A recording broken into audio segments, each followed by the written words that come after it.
तो जैसा हमने कहा कि लालू प्रसाद और उनके जो समर्थक हैं उनकी धड़कनें बढ़ी हुई हैं, क्योंकि चारा घोटाले के सबसे बड़े मामले में आज फैसला आना है और डोरंडा ट्रेजरी से अवैध निकासी मामले में सीबीआई की विशेष कोर्ट आज फैसला सुनाएगा।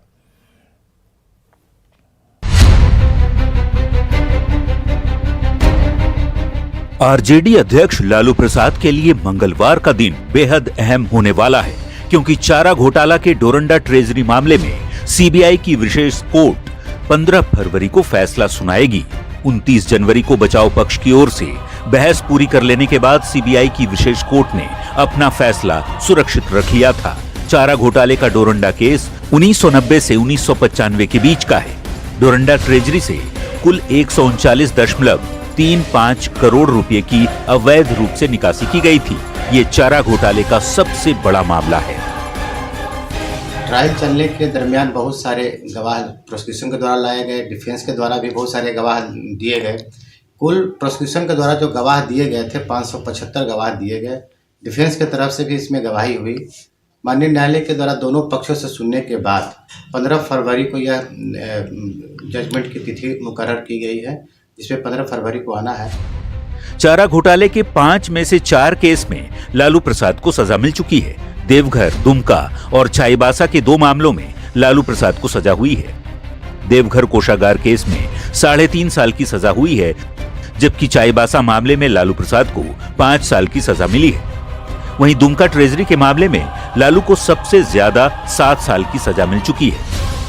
लालू फिलहाल दुमका ट्रेजरी केस में हाई कोर्ट से जमानत मिलने पर जेल से बाहर है। ऐसे में मंगलवार को रांची की सीबीआई कोर्ट की विशेष अदालत के फैसले पर सभी की नजरें टिकी हुई हैं। न्यूज़ 18 के लिए रांची से संजय कुमार सिन्हा के साथ ब्यूरो रिपोर्ट।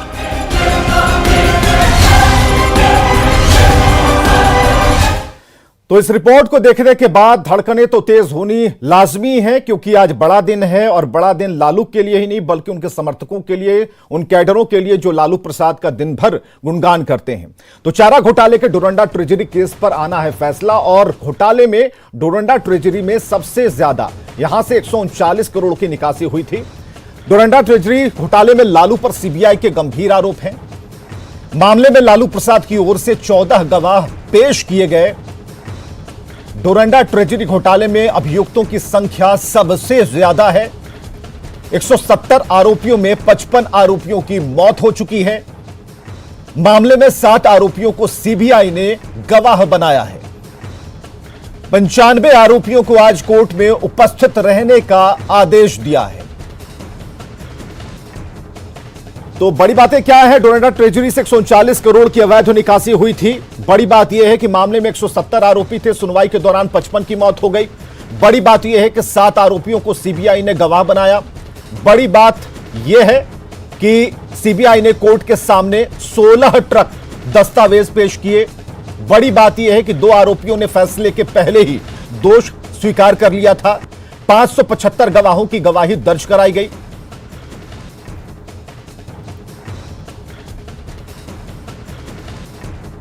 चलिए सीधे हम झारखंड की तरफ रुख करते हैं। हमारे साथ शमशेर आलम जी कांग्रेस से जुड़े हुए हैं, प्रतुल शाहदेव बीजेपी से और बीके सिंह वकील झारखंड हाईकोर्ट से।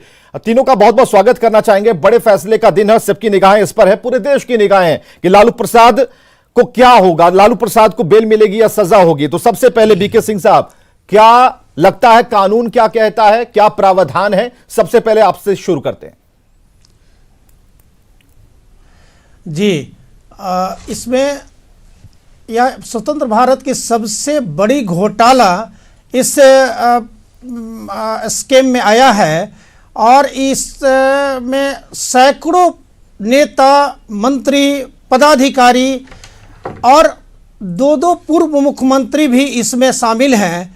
और इसी के तहत 5 जो मामले, महत्वपूर्ण मामले जो पूर्व मुख्यमंत्री श्री लालू प्रसाद यादव जी के अगेंस्ट में था, उसमें 4 में सजा हो चुकी है और एक आज के दिन इसमें फैसला सुनाया जाना है।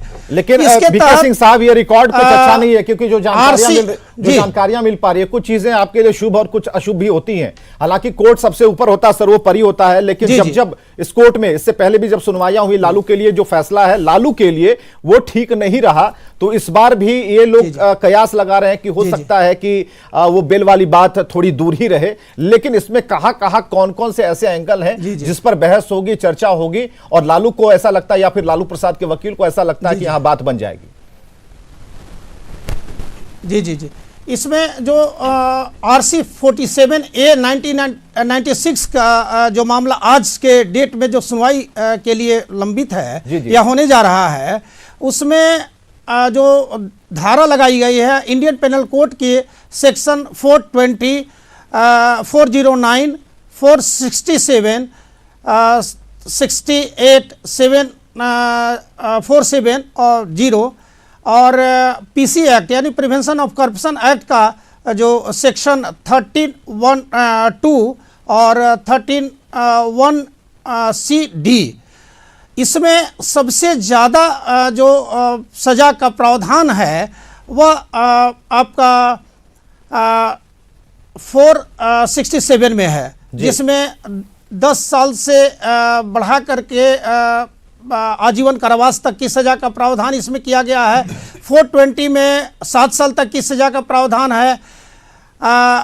409 में भी 10 साल का सज़ा का प्रावधान है।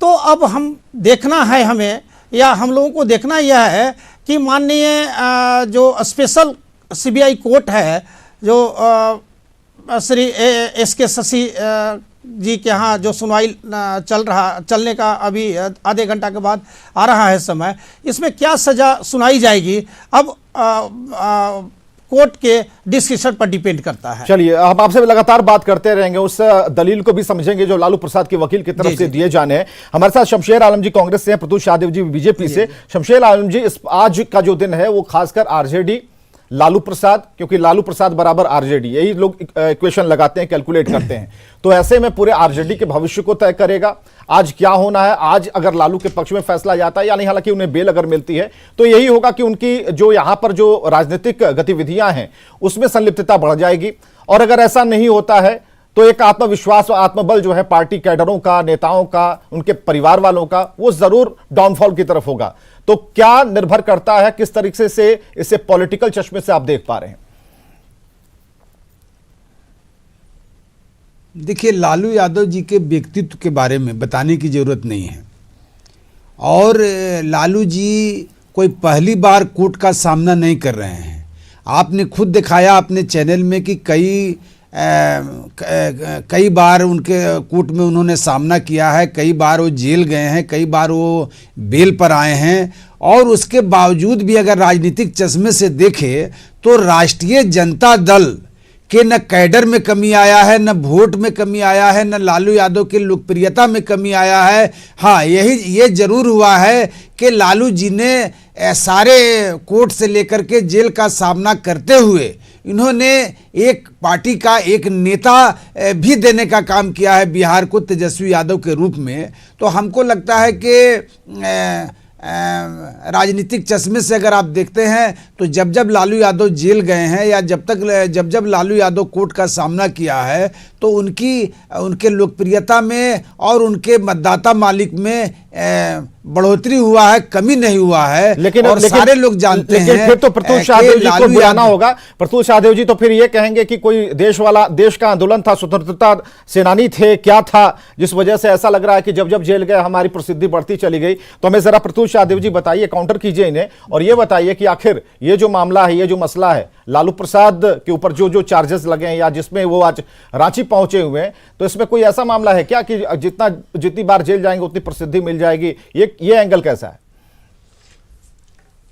नहीं, मैं उनके पार्टी के बारे में बोल रहा हूं। मेरा बोलने का समय, पार्टी के संबंध में बताया। मुझे बोलने थे, मैंने नहीं टोका। देखिए, मैं बड़े भाई शमशेर आलम जी की बात को बड़ा ध्यान से सुन रहा था बिना टोके हुए। मैं उनसे भी यही अपेक्षा करता हूं, इनके लॉजिक के अनुसार आप करप्शन केसेस में अगर जेल जाते हैं तो आपकी लोकप्रियता बढ़ जाती है। तो तो यानी करप्शन कोई मैटर नहीं करता आपके प्रदेश में या आपके राजनीतिक दृष्टिकोण में। ये कौन सा लॉजिक हुआ साहब? कोई जन आंदोलन में लालू प्रसाद जेल नहीं गए थे, वो एक ऐसे घोटाले में गए थे जिसका न भूतो न भविष्य कोई एग्जाम्पल नहीं है। आपने 15 साल तक बिहार की गरीब जनता को, बिहार के युवाओं के भविष्य के साथ खिलवाड़ किया। आपने बिहार को कई दशक पीछे फेंक दिया और उसके बाद जब इनको 4 मामले में सजा हो चुकी है तो उसके बाद ये लॉजिक कि जब जब वो जेल गए हैं उनकी लोकप्रियता बढ़ी है, तो कल तो शायद लोकप्रियता बढ़ाने का यही पैमाना हो जाएगा कि करप्शन करो इनके अनुसार और जेल जाओ और आपकी लोकप्रियता बढ़ती है। देखिए, हम तो मानते हैं कि पहले के भी जो 4 मामले थे उसमें भी सेम दस्तावेज थे, मोटा मोटी सेम गवाह थे, तो हम